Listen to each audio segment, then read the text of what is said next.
My Lord and my God, I firmly believe that you're here, that you see me, that you hear me. I adore you with profound reverence. I ask your pardon for my sins and grace to make this time of prayer fruitful. My Mother Immaculate, St. Joseph, my Father and Lord, my guardian angel, intercede for me. Jesus, today we have two examples of saints to help and to inspire us and to encourage us now in these moments of prayer. This is the feast of Saints Timothy and Titus, bishops of the early church, for whom we might primarily know them as the collaborators of St. Paul, those bishops in the churches which he addressed certain letters to. We have 3 letters in the New Testament, 2 addressed to Timothy and 1 addressed to Titus, very short letters that certainly give us an indication of who these men were and what their role was in the early church. That they had been set over and given control, let's say, of certain parts of the church in order that they might expand your kingdom here on earth.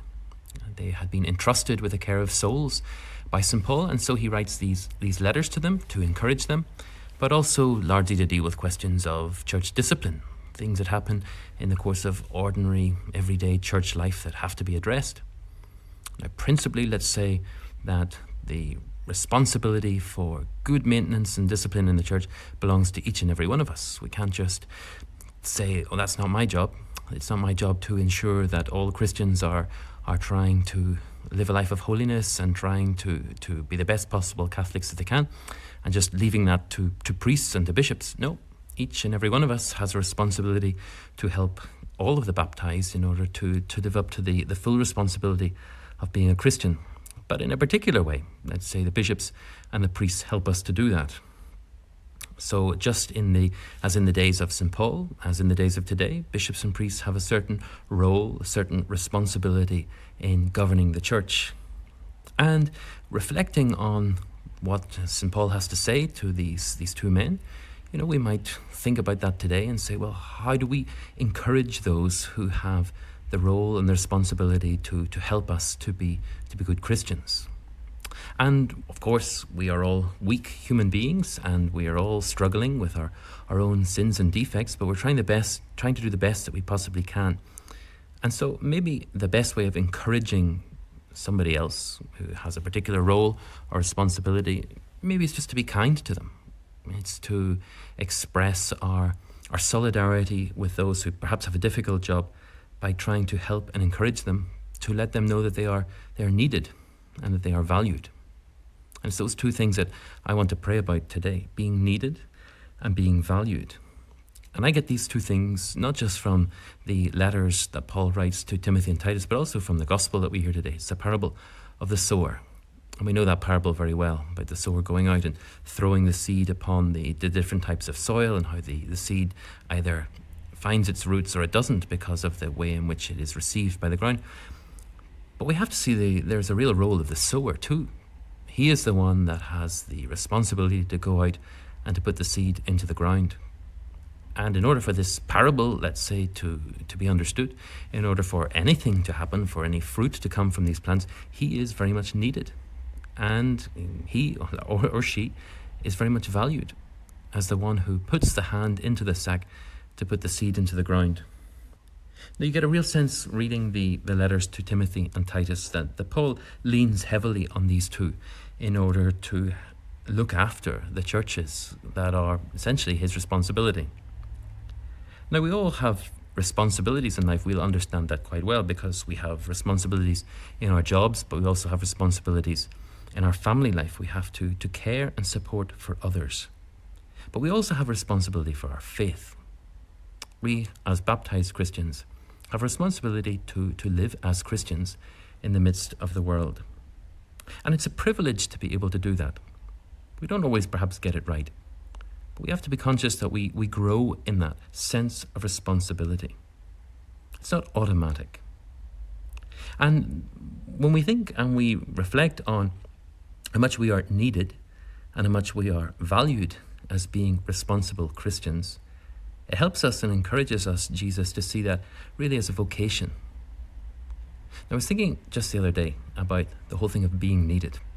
Rome is full of obelisks, these kind of ancient Egyptian monuments that stand majestically in the midst of the squares, and there's a particularly beautiful obelisk in the midst of St. Peter's Square just before the Basilica. Now, it was put there in 1586, and of all the obelisks in Rome, they say that it is the only one which is complete, in the sense that it was never kind of broken up into little pieces, and it had always remained pretty much intact. And whenever it was being moved to its current location now, there was, of course, a great risk that it could be damaged in some way by the movement. And whenever they had selected the place where the obelisk was to go in the centre of the square, and they had everything in place, it was to be hoisted into place by the use of ropes and many men pulling it in to ensure that it would stand up in the place where it was supposed to be. And because it was such a delicate operation, they were put under pain of death to be silent. That nobody who was observing this on the workforce, none of the men who were pulling the ropes, were to say a single thing because it was such a risky operation. And it said that there was a sailor from Genoa who was watching this moment of the obelisk being pulled in the midst of the Roman sun to be in the place where it should be. And he noticed that there was far too much tension on the ropes. Here's a man who knew everything about ropes, being a sailor. And he knew that combination of heat and tension would mean that the ropes would eventually snap. And so he risked his own life to shout out, "Water on the ropes." And that was the one thing which actually saved the whole operation, because when they threw buckets of water onto the ropes were able to reabsorb the water, and so they weren't kind of tense and they weren't going to split easily. So the obelisk was put into place, all because this man risked his own life in order to shout out what was truly needed in that moment. Now that stands as a symbol, let's say as a monument to how that obelisk stands where it should be today, because that man did what was needed in that moment. And we transfer that sometimes into our life of faith. We say sometimes that we are needed too in order to shout out what needs to be said in the crowd. Sometimes we are needed in order to bring people closer to you, Jesus, in order to say a word of consolation, hope, or support for those who need to hear it in that moment. And then it's the whole question of being valued, something which is perhaps a little bit more difficult for us to measure. Often the things that we do for other people that count the most, we possibly don't even remember. But if we do things with, let's say, a good heart, a good intention, with love of God and love of other, then, Jesus, you're able to use all of those things that we do for a far greater effect than we could possibly ever imagine. And so long after we have forgotten the things that we might say or do to others, they are valued and they are treasured. The value of our faith, let's say, is that it can help and support other people and to encourage them in a way that perhaps we're not even that conscious of. And just as the sower goes out to sow and to do the best job that he possibly can, well, perhaps we should have that intention too, that we should witness to the faith in the best possible way we can. And without giving hundreds of different examples as to how we can do that, we can all just reflect upon that. Where, Jesus, do you want me to really give value to my faith to help somebody else?